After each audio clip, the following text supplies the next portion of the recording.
त्या मग आपण काल अभ्यासलं की पंचतत्व प्रणाम मंत्र आपण करायचा आणि त्यानंतर आपण आपला नामजप सुरू करायचा. मग पंचतत्व प्रणाम मंत्र आपण अभ्यासला. मग त्यानंतर आपण काय अभ्यासलं? पुढची स्लाइड म्हणते की आपण काय आहोत तर शरीर नाही आहोत, आपण आत्मा आहोत आणि आपला आत्मा जो आहे तो आपल्या हृदयामध्ये स्थित आहे. आणि हा जो आत्मा आहे तो अत्यंत आकाराने लहान आहे आणि तो किती लहान आहे तर आपला जो एक केस आहे त्याच्या टोकाचा 10,000वा भाग आपण केला तर जेवढा लहान होईल इतका लहान असल्यामुळे तो आपण पाहू शकत नाही. का पाहू शकत नाही? तर आपला आत्मा अत्यंत सूक्ष्म आहे, याला सूक्ष्म म्हणतात, जे आपण डोळ्यांनी पाहू शकत नाही त्याला. तर असं असल्यामुळं आपण आत्म्याला पाहू शकत नाही. आता आपण पुढे जाऊ. हा, मग 4 युगामध्ये कोणते कोणते धर्म होते की ज्यामुळे देवाला आपण जोडले जात होतो, श्रीकृष्णांशी आपण जोडले जातो? धर्म म्हणजे काय की आचरण पद्धती की ज्यामुळं आपण देवांशी जोडले जाऊ. तर सत्ययुगामध्ये काय होतं? ध्यानाच्या माध्यमातून देवांशी जोडले जायचे. मग त्रेतायुगामध्ये काय होतं की यज्ञ, अग्नियज्ञ करायचे आणि त्या माध्यमातून जोडलं जायचं. तर द्वापार युगामध्ये काय होतं? भव्य मंदिर पूजा होत्या. आणि कलियुग म्हणजे त्याच्यात आपण आता राहतोय. तर कलियुगाला आपल्याला यज्ञ म्हणजे काय करायला सांगितलंय? तर श्रीकृष्णांच्या पवित्र नामाचा असा जप, जे नामजप हाच यज्ञ होणार आहे, म्हणून याला काय म्हणतात? जपयज्ञ असं म्हणतात. मग आता आपण पुढे बघूया.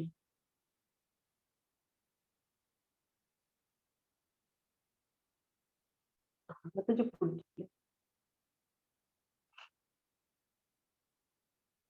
हा, मग आज आपण अध्याय 4 अभ्यासणार आहोत. मग ह्याला काय म्हटलंय? ज्ञानयोग असं म्हटलंय किंवा ह्याला काय म्हणतात की ज्ञान कर्म संन्यास योग असंही ह्याचं नाव आहे. म्हणजेच काय की आपण काल पाहिलं, कालच्या 3ऱ्या अध्यायात बघितलं की आपण कर्म कसं करायचं की असं कर्म करायचं की ज्यामुळं श्रीकृष्णांशी आपण जोडले जाऊ, हे ज्ञान घेतलं. मग आता आपण काय ज्ञान घेणार आहोत की ते कर्म तर करायचं आपण, पण त्याचा त्याग करायचा. म्हणजे काय करायचं? संन्यास घ्यायचा. संन्यास म्हणजे त्याग करणे. तर त्याग का करायचा? तर आपल्याला श्रीकृष्णांशी जोडलं जायचंय आणि ते जोडलं जात असताना आपण ह्या भौतिक प्रकृतीतील 3 गुणांमध्ये बांधलेले आहोत. मग आपण जर कर्माच्या फळाचा त्याग केला म्हणजेच त्याला काय म्हटले? कर्म संन्यास. तर काय होणार? आपण श्रीकृष्णांशी जोडले जाऊ. आणि ते कसे जोडले जाऊ? तर अत्यंत चांगल्या पद्धतीने जोडले जाऊ. म्हणजे कसे जोडले जाणार? तर ते सगळं आपण ह्या आजच्या अध्यायातून ज्ञान मिळवणार आहोत. म्हणून ह्याला काय म्हटलंय? ज्ञान योग. म्हणजे श्रीकृष्णांशी अत्यंत उत्तम पद्धतीनं कसं जोडलं जायचं हे सगळं ज्ञान आपल्याला आज मिळणार आहे. मग आता आपण ते अभ्यासूया. हा, मग आपण भगवद्गीतामध्ये आपण भगवद्गीता म्हणजे काय आहे हे अभ्यासलं होतं. तर ते भगवंतांनी गायलेलं गोड गीत आहे आणि ते अ, अ, युद्धाच्या वेळेला अर्जुनाला त्यांनी त्या माध्यमातून उपदेश केले आणि ते रणांगणावर 45 मिनिटामध्ये सांगितली गेली. मग हे सगळं आपण अभ्यासलं. मग भगवद्गीतेच्या माध्यमातूनच आपण आता अभ्यासणार आहोत की कशा पद्धतीने श्रीकृष्णाने सांगितलंय, कसं ज्ञान दिलंय की आपण श्रीकृष्णाशी कसं जास्तीत जास्त चांगल्या प्रकारे जोडलं जाऊ जाऊ शकू, हे सगळं आता आपण अभ्यासणार आहोत. तर आपण पुढे जाऊ.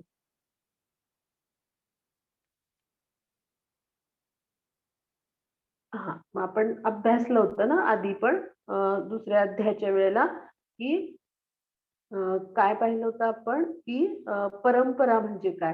तर आपण चित्रात पाहिलंय की एक मुलगा आहे, तो झाडावर चढलाय आणि फळं तोडतोय आणि त्याच्याकडून ती फळं तो शेजारी उभे असलेल्या मुलाच्या हातात देतोय आणि तो मुलगा ती फळं अगदी व्यवस्थित घेऊन ती जी मुलगी आहे तिच्या हातात असलेल्या टोपलीमध्ये अत्यंत व्यवस्थित ठेवतोय. मग ही अशी एक साखळी तयार झाली. त्यामुळे काय झालं की टोपलीमध्ये अत्यंत स्वच्छ आणि चांगलीच फळं आली झाडावरची. मग तसंच आपल्याला जे ज्ञान आहे हे गुरु शिष्य परंपरेतनं आलेलं असलं पाहिजे. म्हणजे काय की हे श्रीकृष्णांनी ब्रह्मांना सांगितलं आणि ब्रह्मांच्याकडून गुरु शिष्य परंपरेतून श्रीला प्रभुपाद यांच्याकडे आले. मग त्यामुळे काय असतं, हे ज्ञान कलंकित नसतं, अत्यंत शुद्ध पवित्र असतं आणि जसं आहे तसं आलेलं असतं ते. प्रत्येक गुरु आपल्या शिष्यांना देतात आणि ते शिष्य जेव्हा गुरु बनतात तेव्हा आपल्या शिष्यांना देतात. असं होत होत ही साखळी तयार होते आणि अशा साखळीद्वारे जे ज्ञान येतं गुरु शिष्य परंपरेतून, तर ते आपण ग्रहण करणं आवश्यक आहे किंवा ते घेणं आवश्यक आहे. मग आपण हे ज्ञान असं गुरु शिष्य परंपरेतनं जे आहे, तर हे घेत आहोत आणि ते श्रील प्रभुपादांच्या माध्यमातून घेत आहोत. त्यांचे गुरु होते भक्ती सिद्धांत सरस्वती आणि त्यांचे गुरु होते गौरव किशोरीदास बाबाजी आणि गौरव किशोरीदास बाबांचे गुरु होते भक्ती विनोद ठाकूर आणि त्यांचे गुरु होते जगन्नाथ बाबाजी. तर अशा पद्धतीनं आपल्यापर्यंत हे ज्ञान आलंय आणि ही जी परंपरा आहे, ह्या परंपरेतनच आपण ज्ञान घेणं आवश्यक आहे. कारण ते कसं ज्ञान असतं, ते शुद्ध असतं आणि अत्यंत निर्मळ असतं, पवित्र असतं. जसं आहे तसं आपल्यापर्यंत ते पोहोचतं. मग अशा परंपरेतले 32वे गुरु म्हणजे कोण आहेत, तर आपले श्रील प्रभुपाद आहेत. आता आपण पुढे जाऊ.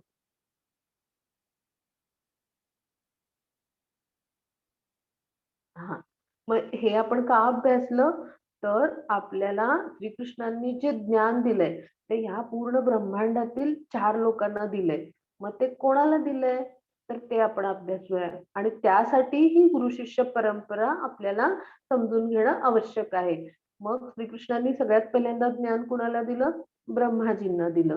मग त्यामुळं ब्रह्माजींच्याकडून जे आलं आपल्यापर्यंत, मग ते मध्वाचार्य म्हणून मोठे आचार्य होऊन गेले.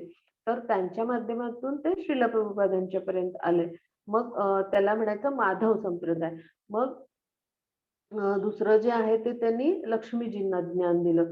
मग त्याला श्री संप्रदाय असं म्हणतात. मग त्या लक्ष्मीजींच्याकडून रामानुजाचार्य म्हणून अत्यंत महान आचार्य होऊन गेले त्या परंपरेत. त्यांच्या कडून ते पुढे पोहोचलं. मग आणि कुणाला दिले त्यांनी असं त्यांचं दिव्य ज्ञान, तर ते त्यांनी शिवांना दिलं आणि शिवांच्याकडून ते कुठं पोहोचलं, तर ते त्यांच्या जे निंबकाचार्य म्हणून आहेत त्यांच्यापर्यंत पोहोचलं आणि शिवांच्याकडून ते विष्णू स्वामींच्या पर्यंत पोहोचलं आणि त्यानंतर जे 4 कुमारांना त्यांनी ज्ञान दिलं, ते चार्य नावाचे महान आचार्य होऊन गेले, तर त्यांच्यापर्यंत पोहोचलं आणि त्यांनी सगळीकडे या ज्ञानाचा प्रचार आणि प्रसार केला. म्हणजे काय, की श्रीकृष्णांनी या 4 संप्रदायांना च्या माध्यमातून आपल्याला या ज्या ब्रह्मांडामध्ये हे जे काही ज्ञान आहे किंवा ह्या पृथ्वीवर ते सगळं श्रीकृष्णांच्या कडून ह्या 4 मुख्य व्यक्तींकडून सगळीकडे पोहोचलेलं आहे. आणि त्यामुळे हे 4 संप्रदाय आहेत. तर याला माधव संप्रदाय, श्री संप्रदाय, शिव संप्रदाय आणि कुमार संप्रदाय किंवा कुमा संप्रदाय म्हणतात. मग त्या संप्रदायातले महान आचार्य होऊन गेले, तर त्यांच्या माध्यमातून ते आपल्यापर्यंत पोहोचले. मग आपण जे अभ्यासतो आहोत, हे ज्ञान जसं आहे तसं भगवद्गीता जी अभ्यासतो आहोत, तर ही कोणत्या संप्रदायातून अभ्यासतो आहोत, तर माधव गौडीय संप्रदाय असं म्हणतात. म्हणजे काय, की आपण जेव्हा श्रीकृष्णांची भक्ती करतो तेव्हा आपण वैष्णव म्हटलं जातं आपल्याला. जे श्रीकृष्णांचे भक्त आहोत, आपण श्रीकृष्णांना मानतो, त्यांच्यावर श्रद्धा ठेवतो. मग आपण जेव्हा राधा आणि श्रीकृष्ण म्हणजे राधा-राणी हे श्रीकृष्णांच्या अंतरंग शक्ती आहेत. त्यांचंच रूप आहे. मग आपण त्यामुळे त्याच्यासाठी गौर म्हणजे बंगाली भाषेत गौर किंवा गौड असं म्हटलं जातं. म्हणजे गोऱ्या वर्णाच्या राधा-राणी आहेत म्हणून हा शब्द आहे गौड हा किंवा गौर हा त्यासाठी वापरला जातो. म्हणून गौड माधव संप्रदाय म्हणजेच काय, की राधा-राणी आणि श्रीकृष्ण ह्यांना जाणणारे आपण गौड माधव संप्रदायातून ही भगवद्गीता जशी आहे तशी आपण अभ्यासतो आहोत. म्हणून म्हणून ह्या परंपरेला काय म्हणतात, गौडीय वैष्णव परंपरा असं म्हणतात किंवा गौड माधव संप्रदाय असं म्हणतात. मग हे आपण अभ्यासलं. मग आता आपण पुढे बघूया. हा, मग जेव्हा श्रीकृष्णांनी अर्जुनाला उपदेश करायला सुरुवात केली तेव्हा मग श्रीकृष्णांना अर्जुन म्हणाले की द्वापार युगात आपल्या दोघांचा जन्म झाला. म्हणजे मी मी आणि तुम्ही आपण दोघेही द्वापार युगात जन्माला आलो आहोत असं मला माहितीये. म्हणजे मी तर तुम्हाला माझ्याच वयाचे पाहतोय. असं ते म्हणाले. आणि श्रीकृष्ण तर सांगतायत की आता आपण पुढे अभ्यासणार आहोत की हे पूर्वीपासून भगवद्गीता या पृथ्वी तलावर अस्तित्वात होती किंवा हे ज्ञान जे आहे ते हजारो लाखो वर्षापासून म्हणजे जवळजवळ 20 लाख वर्षापासून ह्या पृथ्वी तलावर असं दिव्य ज्ञान हे भगवद्गीतेच्या स्वरूपात आहे आणि ते गुरु शिष्य परंपरेतून येत राहिलेलं आहे. मग अर्जुनाला प्रश्न पडतो की मी तर आता तुम्हाला समोर बघतोय, मग तुम्ही असं कसं सांगताय की मी ब्रह्मांना ज्ञान दिलं, मी शिवांना दिलं, मी लक्ष्मीला ज्ञान दिलं किंवा 4 कुमारांना ज्ञान दिलं. मग त्याच्या मनात हा प्रश्न निर्माण होतो. मग तेव्हा श्रीकृष्ण काय सांगतात ते आपण बघूया.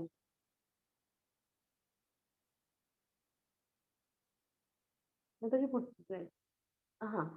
मग हे कसं काय असं वाटतंय अर्जुनांना? तुम्ही तर माझे समकालीन आहात आणि कृष्णाचे म्हणतात, की मी ह्या प्राचीन सगळ्या लोकांना ज्ञान दिलंय आणि आपण तर द्वापार युगात आहोत, असं वाटतंय अर्जुनांना. कारण 5,000 वर्षापूर्वी द्वापार युग होऊन गेलं, की ज्यावेळेला हे महाभारत घडलं आणि त्यावेळेला भगवान श्रीकृष्णांनी अर्जुनांना भगवद्गीता सांगितली. मग 5,000 वर्षापूर्वी द्वापार युग होतं आणि मग त्याच्या पण आधी श्रीकृष्ण म्हणतात की मी हे सगळ्यांना ज्ञान दिलंय. मग हा काय गोंधळ आहे असं वाटतं अर्जुनांना. मग इथे अर्जुनाची मनस्थिती ती का दाखवलीये तर आपण आपल्या अर्जुन हे श्रेष्ठाचे भक्त आहेत श्रीकृष्णांचे अत्यंत बुद्धिमान आहेत ते आणि अत्यंत ज्ञान आहे त्यांना. पण आपल्या की जेव्हा सामान्य लोक आहेत की आपल्याला ज्ञान नाहीये आपल्याला श्रीकृष्णांच्या विषयी जाणून घ्यायचंय. मग ह्यासाठी आपल्याला सोपं जावं समजण्यासाठी ह्यासाठी त्यांनी हा प्रश्न विचारलाय की जेणेकरून आपल्या शंका समाधान होईल आपल्याला योग्य ज्ञान मिळावं ह्यासाठी असा प्रश्न विचारतात. मग आपण पुढे बघूया.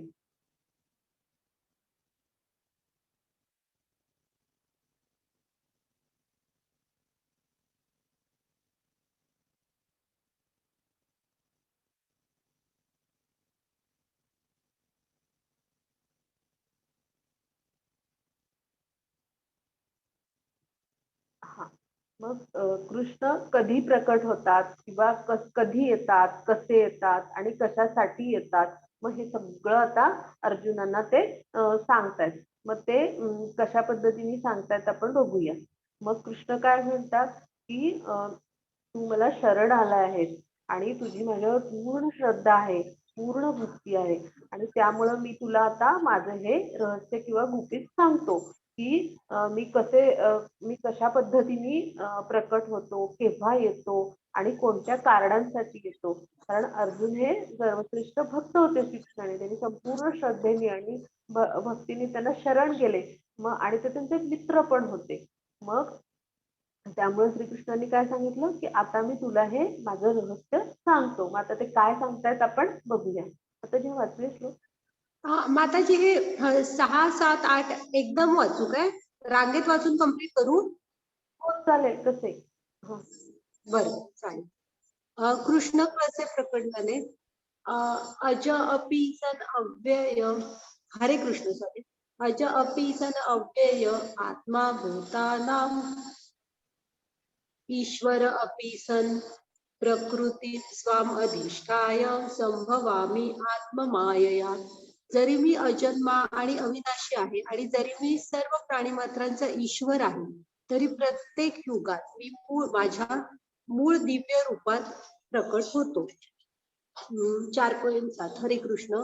यदा यदा हि धर्मस्य ग्लानी भवति भारत अभ्युत्थानम् अधर्मस्य तदात्मानं सृजमाम्यहम्. हे भरत वंशी जेव्हा जेव्हा आणि जेथे जेथे धर्माचरणची अधोगती आणि अधर्माचे वर्चस्व होऊ लागते तेव्हा तेव्हा मी अवतार येतो. आणि कृष्ण का प्रकट झाले? हरे कृष्ण. पत्राणाय साधूनां विनाशाय च दुष्कृतां धर्म संस्थापनाय संभवामि युगे युगे. मी प्रत्येक युगात भक्तांच्या उद्धारासाठी, दुष्टांचा नाश करण्यासाठी आणि धर्म पुन्हा स्थापित करण्यासाठी मी प्रत्येक युगात प्रकट होतो. हरे कृष्ण. हा, मग आता ह्या 6 श्लोकात म्हणतात की मी कसे प्रकट होतो, तर श्रीकृष्ण सांगतात की मी अजन्म आहे. अजन्म म्हणजे की मला जन्मही नाही आणि मृत्यू नाही, मी शाश्वत आहे. अविनाशी म्हणजे नाश होणार नाहीये. आपल्याला कसं आहे की भौतिक शरीर आहे आपल्याला, आणि आपलं शरीर नष्ट होतं आणि आपण मृत्यू समयी काय करतो, आपला आत्मा एक शरीर सोडून दुसरं शरीर घेतो. मग तसं भगवान श्रीकृष्ण त्यांचं शरीर हे सुद्धा आध्यात्मिक आहे. त्यामुळं काय होतं की त्यांचं शरीर नष्ट पावत नाही, तर ते अविनाशी आहेत. अजन्म म्हणजे काय की आपल्यासारखं जन्म मृत्यू असं त्यांचं होत नाही. तर काय होतं, तर ते प्रकट होतात किंवा अवतरित होतात आणि ते आपल्या सगळ्यांचे ईश्वर म्हणजे सगळ्यांचे सर्वोच्च नियंत्रक आहेत. मग ते काय करतात की जेव्हा त्यांना प्रकट व्हायचं असतं, तर त्यावेळेला ते काय करतात की आपल्या मूळ दिव्य स्वरूपात प्रकट होतात. मग ते मूळ दिव्य स्वरूप कोणतं आहे, तर 2 भुजाधारी असं श्यामसुंदर म्हणजे वेणुधारी रूप, म्हणजे हातामध्ये बासरी असलेलं, आणखी डोक्यावर मयूरपंख असलेलं असं सुंदर असं रूप, त्याला श्यामसुंदर रूपही म्हणतात. तर त्या रूपामध्ये ते प्रकट होतात. मग आपल्याला गोष्ट माहितीये की ज्या वेळेला देवकी माता गर्भवती होत्या, मग त्यावेळेला त्यांच्या समोर ते आपल्या चतुर्भुज विष्णू रूपात प्रकट झाले. मग देवकी मातांनी त्यांना प्रार्थना केली की त्यांना वाटत कृष्णांसारखं सुंदर मूल असावं. मग सुंदर मूल आपल्याला प्राप्त व्हावं. मग त्यासाठी त्यांनी अनेक जन्म त्यांनी साधना तपश्चर्या केली होती. आणि त्यांना असं वाटायचं की भगवान श्रीकृष्णांचाच आपल्या पोटी जन्म व्हावा. मग त्या त्यांच्या सर्वश्रेष्ठ भक्त होत्या. मग त्यांना आनंद देण्यासाठी, त्यांच्यावर कृपा करण्यासाठी ते प्रकट झाले. मग त्यावेळेला देवकी मातांनी सांगितलं की तुम्ही सामान्य माणसाच्या स्वरूपात या. मग ते छोटस बाळ बनले. मग ते ह्या चित्रात दाखवले. मग आपल्याला त्यामागची गोष्ट माहितीये की जो कंस होता, तर जो कंस होता त्याची बहीण होती देवकी ही. आणि तो ज्या वेळेला रथातून देवकी आणि वासुदेव यांचं लग्न झालं होतं आणि त्यावेळेला त्यांना घेऊन जात होता. मग त्यावेळेला आकाशवाणी झाली, असा मोठा आवाज झाला की तो खूप खुश होऊन आनंदातून आपल्या बहिणीला रथातून घेऊन चालला होता की कंसा, तू खुश होऊ नकोस. ह्या रथातून तू ज्या व्यक्तीला घेऊन चालला आहेस, जी तुझी बहीण आहे देवकी, तिच्या 8व्या अपत्याकडून तुझा वध होणार आहे, तुला मृत्यू येणार आहे. त्यामुळे तू खुश होऊ नको, अशी आकाशवाणी होते. मग त्याला खूप राग येतो कंसाला आणि तो देवकीचे केस धरतो आणि तिला मारण्याचा प्रयत्न करतो. मग काय होतं की जे वासुदेव असतात ते अत्यंत हुशार असतात, अत्यंत बुद्धिमान असतात. ते शरण जातात कंसाना आणि प्रार्थना करतात की आता तर आपणाला काही दुःख नाहीये, मग जेव्हा आम्हाला असं अपत्य प्राप्ती होईल त्यावेळेला मी आपणाकडे आणून देईन, असं सांगतात. आणि मग काय होतं की अशा पद्धतीने जेव्हा जेव्हा अपत्य प्राप्ती व्हायची त्यावेळेला वासुदेव आणि देवकी यांना कंस तुरुंगात टाकतात, तुरुंगात डांबून ठेवतात मथुरेला. आणि मग प्रत्येक वेळी येऊन ते त्याला मारून टाकायचे, कंस महाराज यायचे आणि मारायचे, असं व्हायचं.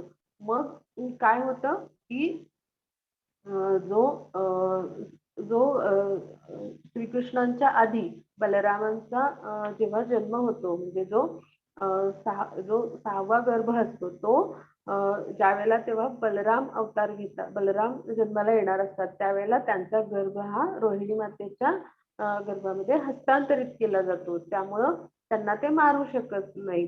आणि मग त्यानंतर काय होतं की श्रीकृष्णांचा जन्म होणार असतो. मग त्यावेळेला काय होतं की भगवान श्रीकृष्ण आपल्या चतुर्भुज विष्णू स्वरूपात प्रकट होतात आणि त्यांना मार्गदर्शन करतात आणि त्याप्रमाणे मग जे वासुदेव आहेत ते श्रीकृष्णांना टोपलीत घालून नंद महाराजांकडे घेऊन जातात. मग हे सगळं का घडतं? तर आपल्या भक्तांच्यावर कृपा करण्यासाठी आणि त्यांची जी श्रद्धा आहे किंवा त्यांचं जे प्रेम आहे आपल्याविषयी, तर त्याचा आनंद घेण्यासाठी ते अवतरित होतात. मग ते कसे प्रकट झाले? तर छोट्याशा बाळाच्या स्वरूपात झाले आणि दोन भुजाधारी रूपामध्ये झाले. म्हणजे श्यामसुंदर रूप असं जे त्यांचं आहे मूळ स्वरूप, दोन भुजाधारी त्यामध्ये ते प्रकट झाले. मग आता ते का प्रकट होतात?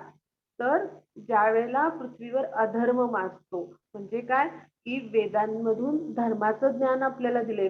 वेद कुणी लिहिले? तर कृष्णांनी लिहिले. मग ज्या वेळेला ज्या वेळा वेदांच्या विरुद्ध आचरण पृथ्वी तलावरील किंवा ब्रह्मांडातील लोक करायला लागतात, म्हणजे अधर्माचं प्रमाण वाढतं. मग त्यावेळेला धर्माची पुन्हा स्थापना करण्यासाठी, म्हणजे धर्म पुन्हा प्रस्थापित करण्यासाठी श्रीकृष्ण प्रकट होतात. आणि मग पुढे काय म्हटलंय की ज्या वेळेला दुष्टांचं प्रमाण वाढतं, म्हणजे कंसांसारखे जे दुष्ट आहेत, असुर आहेत, यांचं प्रमाण वाढतं, तेव्हा त्यांचा नाश करण्यासाठी, कारण ते काय करतात की जे श्रीकृष्णांचे भक्त आहेत, म्हणजे देवकी मातेला आणि वासुदेवांना त्यांनी तुरुंगात टाकलं, डांबून टाकलं, तर त्यांचा त्यांनी छळ केला प्रत्येक वेळी. काय होतं की जे असे असुर असतात किंवा जे वाईट प्रवृत्तीचे लोक असतात, हे काय करतात? तर श्रीकृष्णांचे जे भक्त आहेत किंवा ज्यांचं श्रीकृष्णावर प्रेम आहे, ज्यांची श्रद्धा आहे, अशा साधूंचा म्हणजे जे श्रीकृष्णांच्या भक्तिमय प्रेममय सेवेमध्ये जे आहेत त्यांना साधू असं म्हटलंय, की जे शुद्ध भक्त आहेत, तर त्यांचा छळ करतात. त्यावेळेला श्रीकृष्ण काय करतात? त्यांचा संहार करण्यासाठी, म्हणजे त्यांना मारण्यासाठी, त्यांचा नाश करून धर्माची तत्व आहेत त्यांची पुन्हा स्थापना करण्यासाठी, धर्म पुन्हा स्थापन करण्यासाठी, कारण श्रीकृष्णांनीच हा धर्म निर्माण केला, तर त्याची स्थापना कोण करू शकतील? तर श्रीकृष्णच करू शकतील. मग त्यासाठी ते पुन्हा पृथ्वी तलावर अवतरित होतात किंवा आपल्या मूळ दिव्य अशा द्विभुजधारी रूपामध्ये ते प्रकट होतात. आता आपण पुढे बघूया.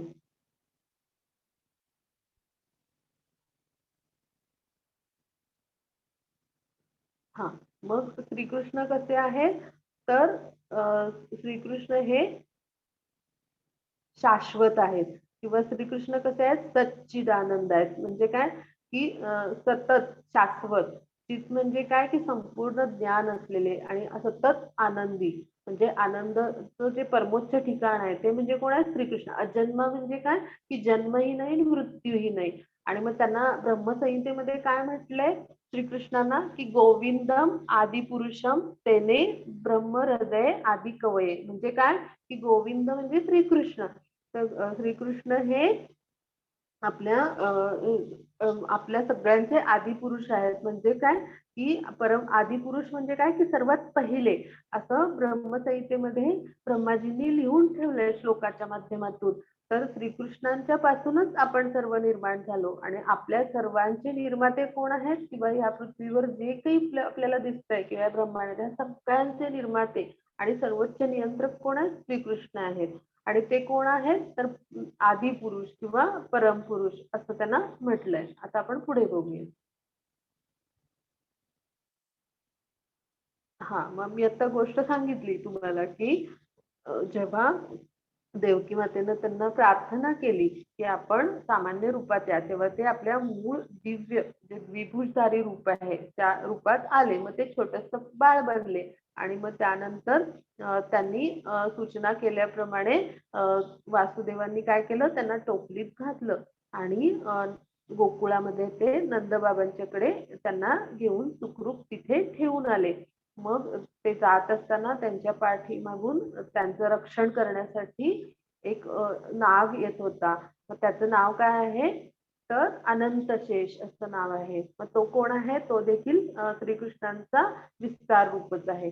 मग अशा पद्धतीने श्रीकृष्णांनी ज्या ज्या वेळेला त्यांच्या भक्तांना त्रास देण्यात आला, त्यांचा छळ करण्यात आला किंवा ज्या ज्या वेळेला अधर्म जास्त माजला त्यावेळेला अ, या पृथ्वी तलावरती अवतार घेतला किंवा ते प्रकट झाले. आता आपण पुढे बघूया. हां. मग ते कधी-कधी प्रकट झाले, तर आता आपण हे अभ्यासूया, की सत्ययुगामध्ये त्यांनी नरसिंहाचा किंवा वामनाचा अवतार घेतला किंवा वराह अवतार घेतला होता. मग त्यांनी त्रेतायुगामध्ये श्रीरामांचा अवतार घेतला होता. मग त्यानंतर त्यांनी द्वापार युगामध्ये कोणाचा अवतार घेतला? श्रीकृष्णांचा अवतार घेतला. आणि कलियुगामध्ये त्यांनी 500 वर्षापूर्वी कोणाचा अवतार घेतला होता? तर चैतन्य महाप्रभू या संन्यासांच्या रूपामध्ये ते आले होते. मग आता आपण या पुढच्या श्लोकातून अभ्यासूया की श्रीकृष्ण आपल्याला काय सांगतात. हरे कृष्ण. जन्म कर्म च मे दिव्यम एवं य वेत्ति तत्वता त्यक्त्वा देहं पुनः जन्म न एति माम एति स अर्जुन. हे अर्जुना, माझ्या स्वरूपाचे आणि कर्माचे अतींद्रिय स्वरूप माहित आहे. तो हा शरीर सोडल्यानंतर या भौतिक जगात पुन्हा जन्म घेत नाही, परंतु माझ्या चिरस्थानी निवास स्थानी पोचतो. हा, मग श्रीकृष्ण काय सांगतायत आता? अत्यंत महत्वाची गोष्ट सांगतायत. आपण सगळे मिळून ऐकूया की जो कोणी माझं स्वरूप म्हणजे मी कसा आहे, आता आपण समजून घेतलं श्रीकृष्ण कसे आहेत? अजन्म आहेत, अविनाशी आहेत, त्यांचं शरीर दिव्य आहे, ते आध्यात्मिक शरीर आहे. मग हे सगळं जेव्हा माझ्या स्वरूपाचं ज्ञान आपण घेतो आणि तो जेव्हा हे शरीर सोडतो, म्हणजे आपल्यासारखे लोक जेव्हा आपण शरीर सोडतो तेव्हा ह्या भौतिक जगात आपण पुन्हा जन्म घेत नाही आणि माझ्या चिरस्थायी निवासस्थानी म्हणजे काय? श्रीकृष्णांचं निवासस्थान म्हणजे श्रीकृष्णांचं घर. चिरस्थायी म्हणजे कायमचं घर कोणतं आहे? तर गोलोक वृंदावन, ज्याला भगवत धामी म्हणतात किंवा परमधाम म्हणतात. तर असं कोणतं आहे? तर गोलोक वृंदावन, तिथे राहतात श्रीकृष्ण. मग तिथं पोहोचतो म्हणजे काय? की आपण पण श्रीकृष्णांच्या कडे पोहोचतो. म्हणजेच आपल्याला जन्म मृत्यूच्या फेरामध्ये अडकून पडावं लागत नाही. आपल्या शरीराला ज्या अवस्था आहेत, आपण वेगवेगळ्या अवस्थातून जातो आणि आपण जन्म मृत्यूच्या ह्या चक्रात सतत येत जात राहत असतो. तर आपल्याला अशा चक्रातून आपली मुक्तता होते. आणि हे कशामुळे होतं? तर फक्त श्रीकृष्णांच्या विषयी जाणून घेतल्यामुळं किंवा श्रीकृष्णांची माहिती घेतल्यामुळं. श्रीकृष्ण कसे आहेत? अजन्म आहेत, अविनाशी आहेत, श्याम सुंदर त्यांचे रूप आहे. मग ते मग त्यांचं शरीर आध्यात्मिक आहे. आणखी त्यांचं मनही आध्यात्मिक आहे आणि ते कसे आहेत? सर्वोच्च नियंत्रक आहेत, असं आपण सगळं जाणून घेतलं ना आतापर्यंत. मग हे सगळी माहिती घेतल्यामुळं काय होतं? की आपल्याला नुसतं फक्त हे श्रवण केल्यामुळं, हे ऐकल्यामुळं देखील आपण ह्या भौतिक जगात पुन्हा जन्म घ्यायला आणि इकडे हे म्हणजे हे सगळं जन्म मृत्यूच्या फेऱ्यात सतत आपण अडकायला येत नाही. आपण काय होतो? मुक्त होतो. म्हणजे आपण श्रीकृष्णांना घरी पोहोचतो, गोलोक वृंदावन पोहोचतो. मग पहा, आपण एखादा कार्टून फिल्म बघतो किंवा मूवी बघतो, आपण तो 100 वेळा बघितला, आपल्याला काही फायदा होणार आहे का? बिलकुल नाही, हो की नाही? पण आपण जर श्रीकृष्णांच्या विषयी ऐकलं, जर श्रीकृष्णांच्या कथा ऐकल्या, लीला ऐकल्या, भगवद्गीतेतले श्लोक ऐकले, श्रीकृष्णांच्या पवित्र नामाचा आपण जप केला, नंतर हे श्लोक पाठ केले महत्वाचे, आपण होमवर्क म्हणून जे देतो ते, तर काय होणार आहे? तर आपण श्रीकृष्णांच्या भगवत धाम पोहोचणार आहे, गोलोक वृंदावन पोहोचणार आहे. म्हणून आजपासून आपण काय करायचं? तर हे महत्वाचे श्लोक पाठ करायचे, भगवद्गीतेचा अर्थ वाचायला सुरुवात करायची आणि सगळ्यात आधी काय सुरुवात करायची? तर श्रीकृष्णांच्या पवित्र नामाचा जप करायला सुरुवात करायची. मग आता इथे चित्रात काय दाखवली? की दामोदर लीला म्हणतात त्याला. म्हणजे काय? की श्रीकृष्ण काय करतात? की आपल्या भक्तांवर कृपा करण्यासाठी जेव्हा ते प्रकट होतात त्यावेळेला ते काय करतात? आपल्या भक्तांना प्रेम आणि आनंद देतात. मग देवकी माता पण त्यांच्या खूप सर्वश्रेष्ठ अशा भक्त होत्या. मग त्यांच्यासाठी काय केलं? त्यांनी लहान बाळाचं स्वरूप घेतलं आणि त्यांना मातेसमान आदर आणि प्रेम त्यांनी दिलं. जसं त्यांनी आपलं अपत्य समजून किंवा आपलं बाळ श्रीकृष्ण आहेत त्यांच्यावर खूप प्रेम माया केली. मग त्यावेळी जी लीला घडली त्याला हे दामोदर लीला म्हणतात. तर काय आहे? तर श्रीकृष्ण लोणी चोरून खायचे आणि मग सगळ्या गोपीजन तक्रार करतात की श्रीकृष्ण येतो आणि लोणी खाऊन जातो आणि सगळं आमचं नुकसान करतो. मग त्या आई म्हणून काय होतं की त्यांना आई म्हणून खूप खूप वाईट वाटतं आणि मग काय करतात यशोदा माता तर त्या श्रीकृष्णाला उकळाला बांधून घालतात आणि गाठी घेतात आणि आता आपण तुला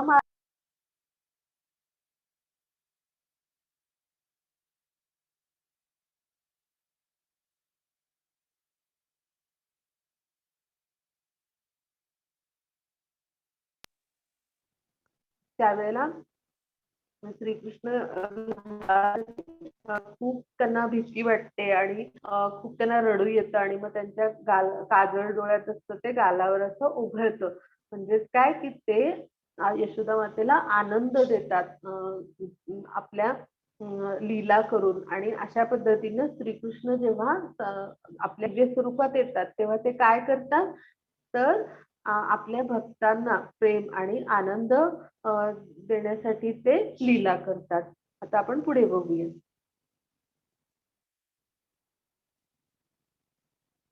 हा मग श्रीकृष्णांच्या प्रकटण्याची आपण 3 कारणं अभ्यासली.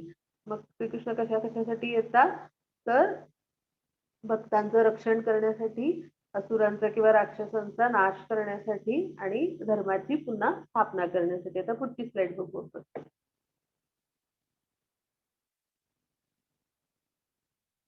हा हा तोच श्लोक आहे मध्ये. पुढची स्लाइड. हा मग आपण अभ्यास करू की श्रीकृष्ण कोण आहेत तर ते भगवान आहेत कारण ते 6 ऐश्वर्यांनी युक्त आहेत. मग त्यांना ब्रह्माजींनी काय म्हटलंय आदिपुरुष किंवा परमपुरुष असं म्हटलं. मग त्यांचं श्याम सुंदर असं रूप आहे आणि त्यांचं कलियुगाचा रंग कुठं पिवळा म्हणून पितांबर धारी ते आहेत.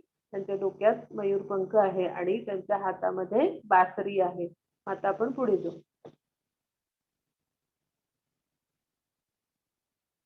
हा मग कृष्णामध्ये आपल्याला काय फरक आहे आपण समजून घेऊया. तर कृष्ण कसे आहेत नित्य म्हणजे सदैव कायम आहेत आणि आपण कसे आहोत अनित्य.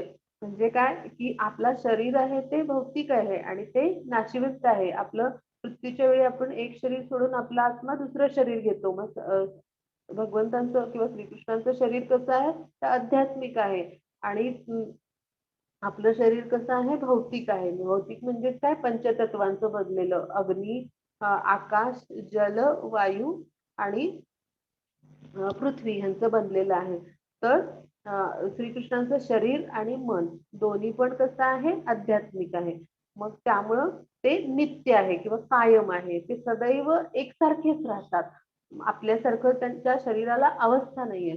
मग आपलं जे शरीर आहे आणि आत्मा ह्याच्यामध्ये फरक आहे. म्हणजे काय आपलं शरीर भौतिक आहे आणि आपला आत्मा आध्यात्मिक आहे. पण श्रीकृष्णाचं शरीर आणि आत्मा त्याच्यात फरक नाही. म्हणजे काय एकसारखंच आहे. म्हणजे काय ते फक्त आध्यात्मिक आहे. आणि मग कृष्ण काय आहेत की मायेचे नियंत्रक आहेत. म्हणजे काय कृष्णांनीच ही सगळी सृष्टी भौतिक प्रकृती ज्याला माया पण म्हणतो आपण तर ती निर्माण केली. ह्याचे नियंत्रक कोण आहेत भगवान श्रीकृष्ण आहेत. पण आपण कसे आहोत तर श्रीकृष्णांनी निर्माण केलेल्या मायेच्या 3 गुणांच्या द्वारा आपण नियंत्रित आहोत. मी सांगितलं की सत्व रज तम या 3 गुणांनी आपण नियंत्रित होत असतो. तर आपण त्याच्या नियंत्रणाखाली आहोत. मग श्रीकृष्ण काय आहेत ह्याचे नियंत्रक आहेत. आपण सर्वोच्च नियंत्रक म्हटले ना. मग ही माया सुद्धा श्रीकृष्णांनीच निर्माण केली. मग त्याचे ते नियंत्रक असल्यामुळे श्रीकृष्णावर या कोणत्याही गुणांचा प्रभाव होत नाही किंवा परिणाम होत नाही. हा फरक आहे आपल्यामध्ये आणि श्रीकृष्णामध्ये. म्हणून आपल्याला कोणी म्हणालं की मी कृष्ण आहे तर बिलकुल आपण ते ऐकायचं नाही. कारण असं कोणी श्रीकृष्ण असू शकत नाही. आपण सामान्य लोक आहोत आणि आपलं शरीर कसं आहे भौतिक आहे. मग आजच्या कलियुगामध्ये असं लोक फसवतात. मी श्रीकृष्ण आहे सांगतात किंवा माझ्यामध्ये मी श्रीकृष्णांसारखं रूप घेऊ शकतो असं सांगतात. मग असं शक्य आहे का तर बिलकुलच नाही. आपलं शरीर कसं आहे तर आपलं शरीर भौतिक आहे आणि श्रीकृष्ण कसे आहेत आध्यात्मिक आहे. त्यांचं शरीरही आध्यात्मिक आहे आणि त्यांचा आत्माही आध्यात्मिक आहे आणि आपलं फक्त आत्मा आध्यात्मिक आहे. हा आपल्या आणि कृष्णामध्ये फरक आहे. आता आपण पुढे बघूया.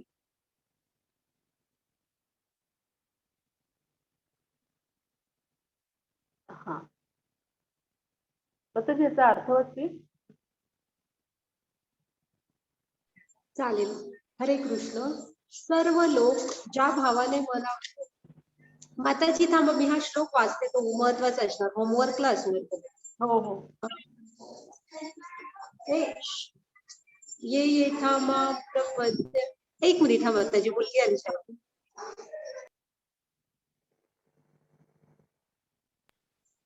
हरे कृष्ण. ये यथा मां प्रपद्यन्ते तान् तथा एव भजाम्यहम् मां मम वर्त्म अनुवर्तन्ते मनुष्या पार्थ सर्वशः. सर्व लोक ज्या भावाने मला शरण येतात त्यानुसार मी त्यांना फळ देतो. हे पार्थ, सर्वजण माझ्या मार्गाचे सर्व प्रकारे अनुसरण करतात. हा, तर ह्या श्लोकातून श्रीकृष्ण काय सांगतात की जे जशा भावाने मला शरण येतात त्यांना मी तसं फळ देतो, त्या प्रमाणात देतो. मग हे आपण या उदाहरणातून समजून घेऊया की हे वासरू आहे, तर ह्याचं खूप प्रेम आहे श्रीकृष्णांच्यावर. मग ते श्रीकृष्णांना शरण गेलं आणि त्यांच्या पायाशी जाऊन ते त्यांना त्याचं प्रेम आहे. पण कृष्णाने प्रेम दिलं त्याच्यावर. मग हे काय मग की ते गायींचं पण श्रीकृष्ण आवाजाने देखील आणि मग त्यांनी पण श्रीकृष्णांना प्रेम दिलं आणि श्रीकृष्णांनी पण त्यांना प्रेमच दिलं. मग तसंच हे चित्रामध्ये हे करतात की कृष्णांचे पाय, मग त्यांनी भाऊ तसं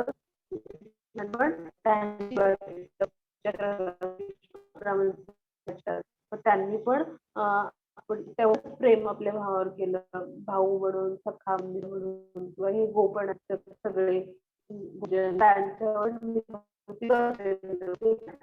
पण आपला प्रमाणात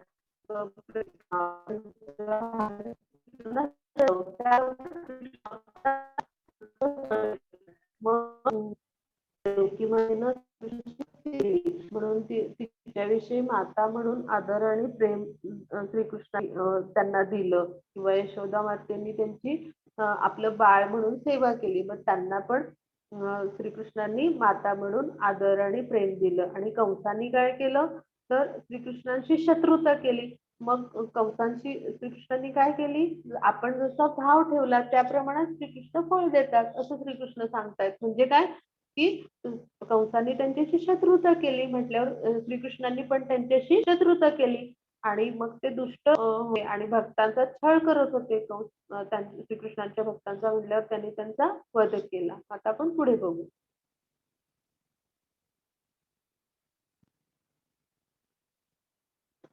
पुढची स्लाईड.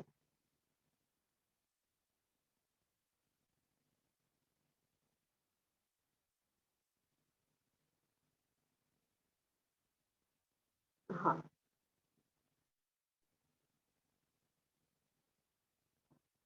हा, मग ह्या चित्रामध्ये आता आपण काय पाहतोय की वेगवेगळ्या श्रीकृष्णांनी वेगवेगळ्या भक्तांना त्या त्या प्रमाणात कशी फळं दिली. मग तसंच शिशुपाल जो होता तो श्रीकृष्णांचा कोण होता, आतेभाऊ होता. मग श्रीकृष्णांची त्यांनी चेष्टा केली, श्रीकृष्णांची निंदा केली त्यांनी. मग श्रीकृष्णांची त्यांनी जेव्हा भर दरबारामध्ये चेष्टा किंवा निंदा केली त्यावेळेला काय केलं श्रीकृष्णांनी त्यांना सांगितलं होतं त्यांच्या आईंना की जोपर्यंत 100 अपराध शिशुपाल करत नाही तोपर्यंत मी काही त्यांना शासन करणार नाही असं त्यांनी सांगितलं होतं, वचन दिलं होतं. पण ज्या वेळेला त्यांनी भर दरबारात कुचेष्टा केली त्यावेळेला काय केलं, म्हणजे त्यांनी निंदा कुचेष्टा केली, त्यांना काय शिक्षा दिली, त्यांच्या भाषेप्रमाणे त्यांना फळ दिलं. म्हणजे काय केलं, त्यांच्याशी पण शत्रुता केली आणि त्यांचा वध केला. म्हणजे आपला जसा भाव त्याप्रमाणे आपल्याला श्रीकृष्ण फळ देतात. आता आपण इथे अभ्यास करू. आता जे वाचते.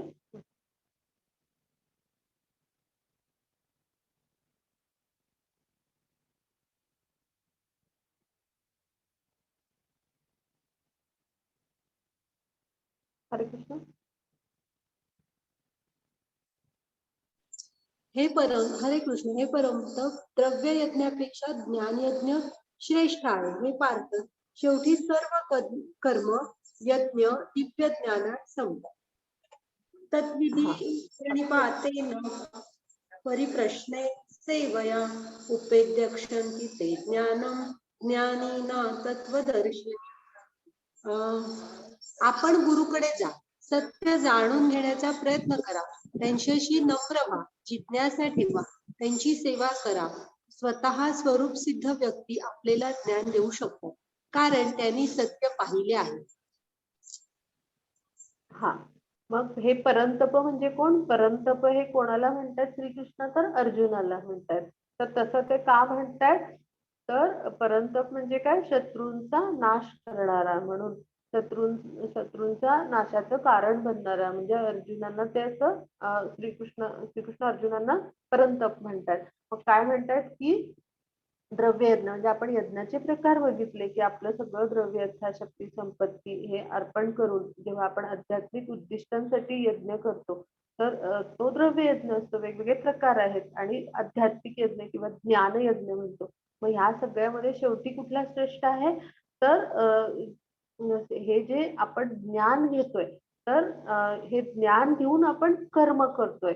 मग या दिव्य ज्ञानातच हे सगळे जे आपण जे वेगवेगळे यज्ञ करतो श्रीकृष्णांच्या जवळ जाण्यासाठी, श्रीकृष्णांची कृपा प्राप्त होण्यासाठी, हे सगळे कुठे संपतात? तर आपण हे ज्ञान घेतोय आणि हे कसं आहे? दिव्य म्हणजे आध्यात्मिक ज्ञान आहे. तर ह्याची प्राप्ती करून घेऊन आपण श्रीकृष्णांच्या जेव्हा जवळ जातो तेव्हा आपलं जे कर्म आहे हे भक्तियुक्त कर्म होतं. म्हणजे श्रीकृष्णांना शरण जातो आपण. श्रीकृष्णांचं सर्वोच्च नियंत्रक ते आहेत आणि आपण त्यांचे अंश आहोत आणि त्या सर्वोच्च नियंत्रकाच्या अंशाचे अंश आपण आहोत. म्हणजे आपण अगदी अंशात्मक स्वरूप आहोत त्यांचं. मी म्हटलं की समुद्राच्या एका थेंबा एवढं आपलं स्वरूप आहे त्यांच्याशी तुलना करता. मग हे जेव्हा आपण समजून घेतो त्यावेळेला आपण त्यांना शरण जातो आणि त्यांच्या आनंदासाठी, त्यांच्या समाधानासाठी किंवा त्यांना शरण जाऊन आपण त्यांना आपण स्वतःला त्यांचे नित्य दास किंवा सेवक समजतो आणि प्रत्येक कर्म त्यांना अर्पण करतो, त्यांच्या आनंदासाठी करतो. मग असं जेव्हा करायला लागतो आपण कर्म, त्याला ते कर्म कशामुळे करतो? तर आपण आपलं श्रीकृष्णांशी विसरलेलं जे नातं आहे की आपण त्यांचे अंश आहोत, आपण त्यांच्यासारखेच आपला आत्मा चिरंतन आहे, त्यांच्यामुळं आपल्यामध्ये चेतना शक्ती आहे. हे जे आपलं नातं आहे किंवा आपला आत्मा हा चिरंतन आहे आणि तो श्रीकृष्णांचा अंश आहे.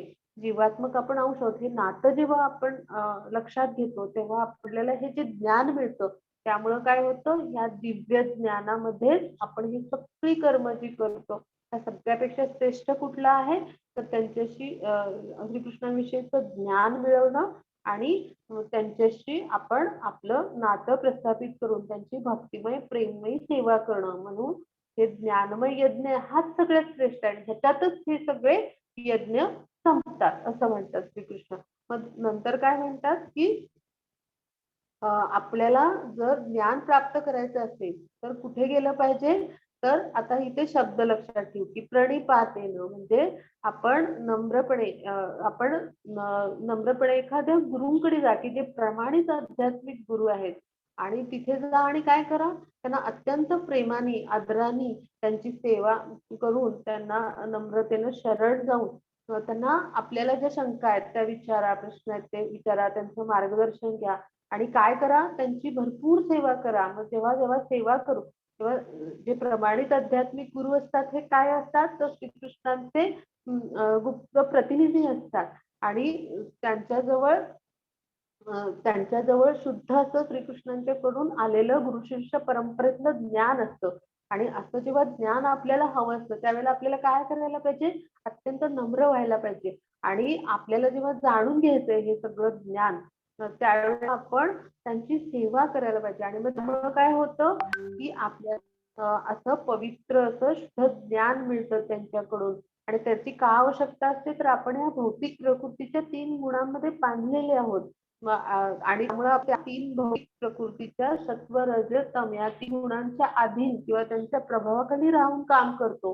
मग ह्याच्यातून आपली सुटका व्हायची असेल ह्या कर्मबंधनातून, तर आपण प्रमाणित आध्यात्मिक गुरूंकडे जायला पाहिजे आणि त्यांना शरण जाऊन त्यांची सेवा करून त्यांच्याशी नम्रतेने राहून आपण त्यांच्याकडून ज्ञान संपादन करायला पाहिजे. मग श्रीकृष्ण जेव्हा त्यांच्या दिव्य मूळ स्वरूपात ते प्रकट झाले मनुष्य अवतारात पृथ्वीवरती, त्यावेळेला ते देखील सांदीपनी नावाच्या गुरूंकडे गेले आणि तिथे त्यांनी आणि बलरामांनी विद्याध्ययन केलं. म्हणजे काय की जेव्हा देवांनी पण अवतार घेतला, ते प्रकट झाले, तेव्हा त्यांनी काय आदर्श घालून दिला, की आपण आपल्या गुरूंचं किंवा आपल्या शिक्षकांचं आज्ञापालन केलं पाहिजे. मग आपल्याला शाळेमध्ये कसे गुरु असतात, शिक्षक असतात, ते कसे असतात, उच्च विद्या विभूषित असतात ना, एम-एस-सी किंवा degree holder, M S C B Ed, B S C B Ed असे असतात ना, म्हणजे काय त्यांना उच्च डिग्री असतात, की जे शिकवण्यासाठी आवश्यक आहे, जे बेसिक क्वालिफिकेशन आपण ज्याला म्हणू ते आहे.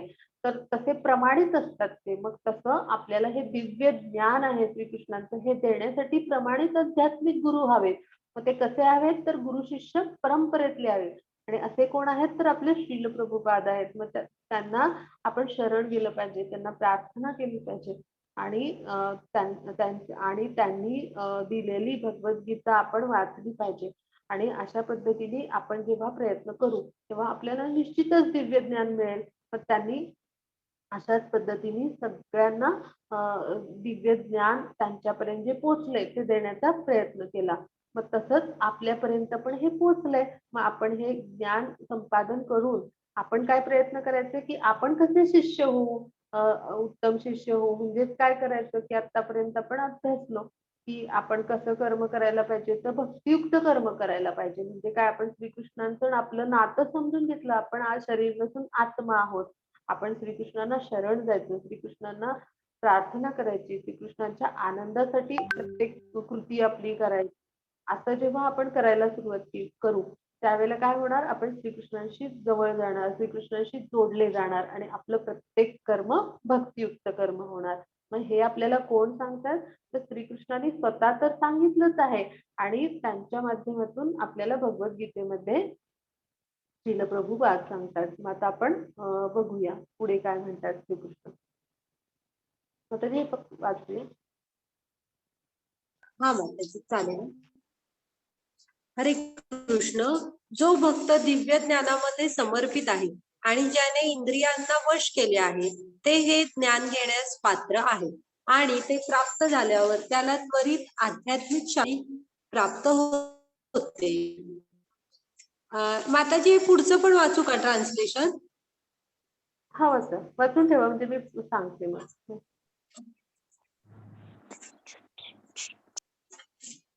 काय म्हणाला? हा वाचलं तरी चालेल. बरं वाचू का? हा मग वाचून पूर्ण करेल. हरे कृष्ण. ज्या व्यक्तीने आपल्या कर्मफळाचा परित्याग करत भक्ती करतो आणि ज्याचे संशय दिव्य ज्ञानाद्वारे नष्ट झाले आहेत, तोच खरा आत्मपरायण आहे. हे धनंजय, तो कर्माच्या बंधनात बांधला जात नाही. कृष्ण भावनामृतात पूर्णपणे सामावून घेतलेल्या व्यक्तीने आपल्या आध्यात्मिक कर्मांच्या योगदानामुळे भगवत धाम प्राप्त केले पाहिजे. कारण हवन आध्यात्मिक आहे आणि हवी पण आध्यात्मिक आहे. हा, मग इथे आपण 4.39 मध्ये वाचलं, की दिव्य ज्ञान म्हणजे काय, तर आध्यात्मिक ज्ञानामध्ये भक्त म्हणजे कोण, की जो असं दिव्य ज्ञान श्रीकृष्णांच्याकडून घेतोय. तर त्यामुळे काय होतं, की त्याचं प्रत्येक कर्म भक्तियुक्त व्हायला लागतं. म्हणजे काय, की आपण श्रीकृष्णांशी जेव्हा आपलं नातं समजून घेतो, त्यावेळेला आपण त्यांचे नित्य दास आहोत, नित्य सेवक आहोत समजून आपली प्रत्येक कृती श्रीकृष्णांना अर्पण करायला लागतो. करायचा प्रयत्न करतो. म्हणजे काय करायचं, आपण जेव्हा आपण सकाळी उठतो तेव्हा आपल्याला आजचा दिवस आहे हा श्रीकृष्णांच्या कृपेमुळे प्राप्त झालाय आणि श्रीकृष्णांची कृपा असल्यामुळेच आता आपल्याला ही जी आपण जी सगळी भौतिक सुख उपभोगत आहोत, आपल्याला छान घर आहे, आपल्याला छान आई बाबा आहेत, आपल्याला छान शाळा आहे, आपल्याला सगळ्या चांगल्या वस्तू आहेत आपल्याकडे, हे सगळं कोणामुळे, श्रीकृष्णांच्यामुळे. त्यांची ऐश्वर्य आपण अभ्यासलीत ना. मग आपण जर सुरुवात केली अशा पद्धतीने आणि मग आपण श्रीकृष्णांचे नित्य दास आहोत, आपण त्यांचे सेवक आहोत, मग त्यांना प्रेम वाटेल, त्यांना आनंद वाटेल, यासाठी प्रत्येक कृती म्हणजे आपलं कर्तव्य कर्म काय करायला सांगितलंय श्रीकृष्णांनी, क्षत्रिय म्हणून अर्जुनांना जसं सांगितलं की तू तुझं कर्तव्य कर्म कर म्हणजे लढ, तसं आपण विद्यार्थी दशेत आहोत. आपलं कर्तव्य कर्म काय आहे? आपण विद्याभ्यास केला पाहिजे. मग श्रीकृष्णांना प्रार्थना केली आणि आपण अभ्यास केला तर सर्वश्रेष्ठ ज्ञान कोणाकडे आहे? श्रीकृष्णांच्याकडे. त्यामुळं आपल्याला जे ज्ञान मिळणार आहे ते कोणाकडून मिळणार आहे? श्रीकृष्णांच्याकडून मिळणार आहे. मग जेव्हा असं आपण ह्यालाच म्हणायचं भक्तियुक्त कर्म. मग आपल्या आईबाबांचं आपण जे काही आपल्याला सांगतात ते आपण आज्ञापालन केलं. जसं अर्जुन उत्तम शिष्य होते, मग त्यांनी सगळ्या आपल्या वरिष्ठांचं आज्ञापालन केलं. मग तसं आई बाबा शिक्षक आपण सगळ्यांचं आज्ञापालन केलं आणि श्रीकृष्णाने भगवद्गीतेत सांगितलंय ते पण आपण आचरणात आणलं. म्हणजेच काय की आपण उत्तम शिष्य बनायचा प्रयत्न केला तर काय होणार? आपलं प्रत्येक कर्म भक्तियुक्त होणार. त्यामुळे आपली इंद्रिय म्हणजे आपली जी इंद्रिय आहेत आपलं मन बुद्धी जे आहेत तर त्यांचं नियंत्रण असतं इंद्रियांच्यावर. आपली कर्मेंद्रिय आणि ज्ञानेंद्रिय असतात आपल्याला. तर यांच्यावर नियंत्रण असतं. कर्मेंद्रिय म्हणजे काय की आपले हात पाय वाणी तर त्वचा तर हे जे आहेत किंवा आपले डोळे आहेत किंवा कान आहेत नाक आहे तर ही सगळी पाच जी ज्ञानेंद्रिय आहेत त्यातून आपण ज्ञान घेतो आणि कर्मेंद्रिय जी आहेत त्याच्यातून आपण काय करतो तर कर्म करतो कृती करतो किंवा तर मग ह्या सगळ्यांमधून आपल्या ह्या सगळ्या कृती करताना आपण काय करतो तर ह्या इंद्रियांच्यावर इंद्रियांना वश केलंय म्हणजे काय की यांच्यावर आपला संयम येतो आणि आपल्या सगळ्या कृती आहेत ते भक्तियुक्त श्रीकृष्णांना अर्पण व्हायला लागतात. मग ते ज्ञान आपण त्याच वेळी प्राप्त करू शकतो की जेव्हा श्रीकृष्णांना शरण जातो आणि आपण नित्य त्यांचे दास आहोत सेवक आहेत असं आपल्याला समजतो. मग तोच श्रीकृष्णांचा शुद्ध भक्त खरा भक्त होऊ शकतो आणि मग आपल्याला हे ज्ञान मिळतं आणि हे ज्ञान मिळाल्यामुळे काय होतं आपण श्रीकृष्णांच्या आनंदासाठी प्रत्येक गोष्ट आणि त्याचं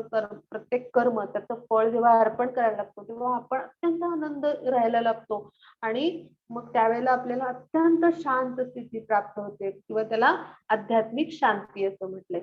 मग असंच पुढं काय होतं की जेव्हा अशा पद्धतीनं आपण प्रत्येक कर्म आहे ते श्रीकृष्णच माझ्या माध्यमातून करून घेत आहेत का तर आपण त्या श्रीकृष्णांचे अंशात्मक भाग आहोत किंवा त्या अंशाचा आपण अंश आहोत म्हणजे माझ्या माध्यमातून कोण कर्म करणार आहेत तर श्रीकृष्णच करणार आहे.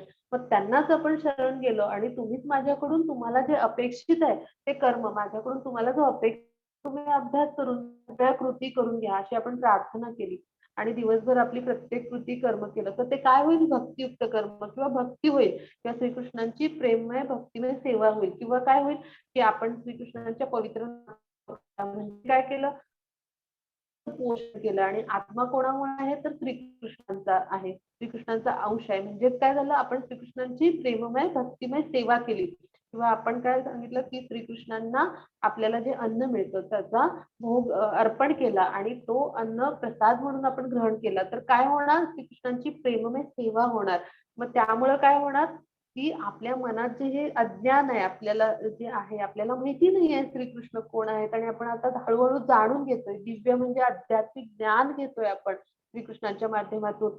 मग त्यावेळेला हे जेव्हा दिव्य ज्ञान प्राप्त होणार तेव्हा आपल्या मनातले हे सगळे संशय शंका निघून जाणार आपल्या इंद्रियावर आपला ताबा येणार मनावर बुद्धीवर ताबा येणार आणि त्यामुळे आपण अत्यंत संयमित होणार आणि आपलं प्रत्येक कर्म भक्तियुक्त करणं होणार. ह्यालाच आत्मपरायण म्हणजे काय की जो जो जाणतो की मी म्हणजे आत्मा आहे आणि मी श्रीकृष्णांचा अंश आहे मी श्रीकृष्णांचा एक सेवक आहे हे जो जाणतो की जो आपला आत्मा म्हणून स्थित असतो मी श्रीकृष्णांचा आत्मा म्हणून एक अंश आहे असं जो जाणून आपली ज्याची बुद्धी स्थिर झालेली असते त्याला म्हणायचं आत्मपरायण. मग असा जो असतो तो कर्माच्या म्हणजे बंधनात अडकत नाही म्हणजेच काय की हे भौतिक प्रकृतीचे जे 3 गुण आहेत सत्व रजस तम ह्याच्यामध्ये आपण अडकत नाही किंवा त्याच्यामध्ये बांधले जात नाही असं या श्लोकाच्या माध्यमातून श्रीकृष्ण सांगतात. मग असेच सर्वश्रेष्ठ असे भक्त कोण होते तर श्रील प्रभुपाद होते. मग कृष्ण भावनामृत म्हणजेच काय की आपण श्रीकृष्णांचा नित्य दास आहोत नित्य सेवक आहोत त्यांच्या अंशाचा अंश आपण आहोत अंशात्मक भाग आहोत हे समजून जेव्हा आपण श्रीकृष्णांची प्रेममय भक्तिमय सेवा करतो अशा वेगवेगळ्या माध्यमातून प्रत्येक कर्म आपलं प्रत्येक कृती श्रीकृष्णांच्या आनंदासाठी करतो त्यांना अर्पण करतो त्याचं फळ तुम्हीच तुम्हाला अपेक्षित असतं मला योग्य ते कर्म माझ्याकडून माध्यम म्हणून करून घ्या तुमचं माध्यम म्हणून आणि तुम्हाला अपेक्षित असं करून घ्या अशी प्रार्थना आपण करतो, तेव्हा काय होतं, आपण प्रत्येक कर्म आध्यात्मिक करतो, भक्तियुक्त करतो किंवा ह्यालाच कृष्ण भावना भावित कर्म म्हणतात. मग ह्यालाच कृष्ण भावनामृतात जगणं म्हणतात. मग असं जेव्हा करतो त्यावेळेला काय होतं, की आपण जे ज्ञान घेतो हे पण आध्यात्मिक ज्ञान आपल्याला श्रीकृष्णांच्याकडून मिळतं. आणि मग ह्या ज्ञानामध्ये आपण ज्ञान घेऊन आपण काय करतो, तर आपण आत्मा म्हणून श्रीकृष्णांचे जीवात्मक अंश आहोत आणि श्रीकृष्णांचं स्वरूप जाणतो की श्रीकृष्ण कसे आहेत. म्हणजे आपण आपल्या अज्ञानाची जी आपण अज्ञान आहे ते सगळं आपलं नष्ट होतं. हवी म्हणजे काय, जे आपण देतो ते यज्ञामध्ये जे अर्पण करतात त्याला हवी म्हणतात. आणि हवन म्हणजे काय, आपण यज्ञच, आपला ज्ञान यज्ञच आध्यात्मिक आहे. त्यामुळे ह्याचं हवन म्हणजे ज्ञान ग्रहण करणं पण आध्यात्मिक आहे. आणि आपण आणि आपण जे ज्ञान ग्रहण करताना कृती करणार ती पण आपली आध्यात्मिक, म्हणजे आपलं कर्म पण आध्यात्मिक होणार, कारण आपण श्रीकृष्णांना शरण जाऊन श्रीकृष्णांचे अंश आहोत आपण असं समजून करणार. मग असं जेव्हा कृती करतो त्याला हवी पण आध्यात्मिक आहे असं म्हणतात. मग असं कर्म म्हणजे श्रीकृष्णांच्या पवित्र नामाचा प्रचार आणि भक्ती आणि प्रसार श्रील प्रभुपाद यांनी केला. आणि म्हणून ते त्यांचे अत्यंत शुद्ध भक्त होते आणि त्यांनी असंख्य ग्रंथ लिहिले आणि संपूर्ण जगभर श्रीकृष्णांच्या पवित्र नामाचा प्रसार करून त्यांनी श्रीकृष्णांची भक्तिमय प्रेममय सेवा केली.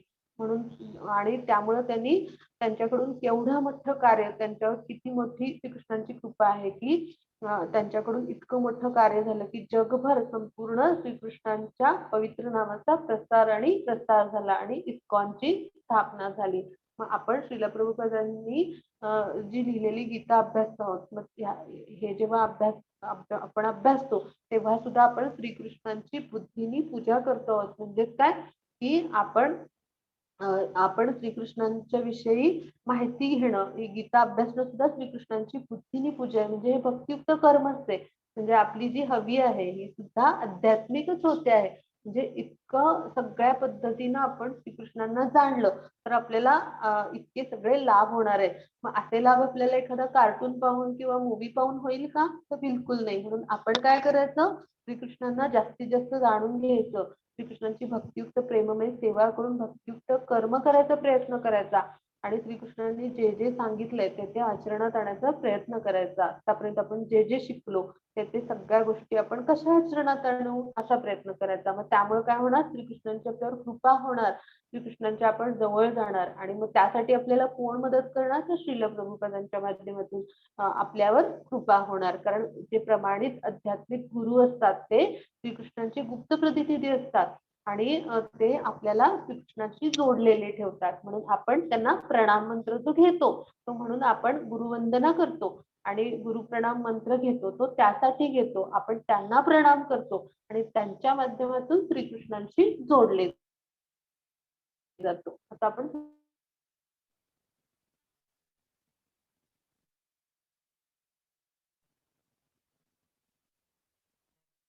हा, मग अशा पद्धतीने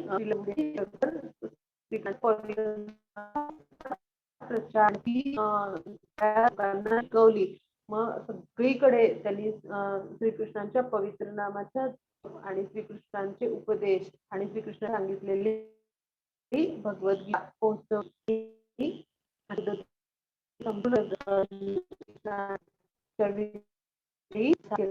चित्रात त्या प्रकार भक्त आहेत या चित्रात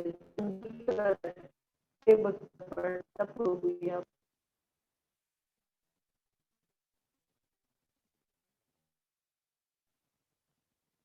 कोण आहे,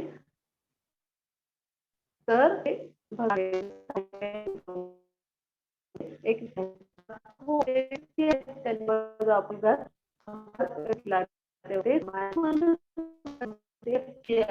त्यांचं कसं रूप आहे, श्यामंदर असं रूप आहे आणि त्यांच्या डोक्यावर मयूरपंख आणि हातामध्ये पासरी आहे. आता पुढे बघू आपण.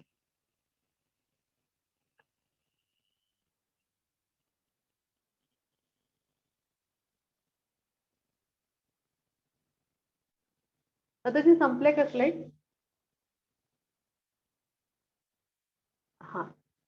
ह्याच्यात ब्रह्माचा एक दिवस म्हणजे किती हे सांगितलंय, तर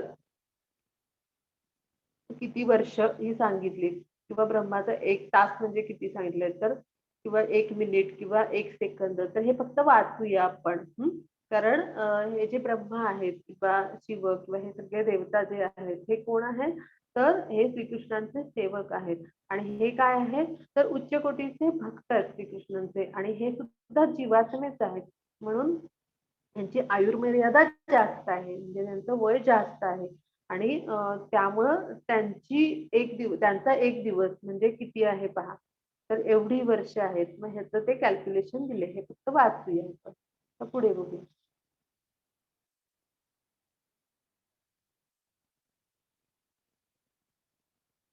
हा, मग आपण जी माधव गौडीय परंपरा आपण अभ्यासली, तर त्यातले श्रील प्रभुपाद हे 32वे गुरु आहेत. मग त्याच्या आधी कोणकोणते आचार्य होऊन गेले, तर ते सगळी ही नाव आहेत. तर ही पण आपण वाचून लिहून ठेवूया आपल्या वहीत, आणि आपण एकदा ती वाचूया. अरे पप्पा छत्री घेऊन गेलेले. अरे मी नोटीस आणि अरे खरंच मी नव्हती.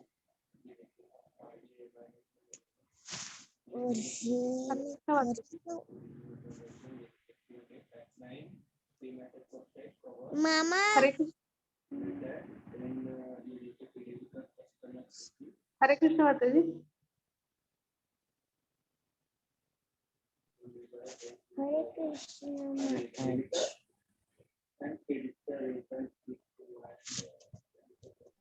हा, मग आपण काय करायचं, श्रीकृष्णाने सांगितलंय त्याप्रमाणे श्रीकृष्णांच्या पवित्र नामाचा जप करायचा. आणि तो कोणता आहे, कोण सांगेल मला?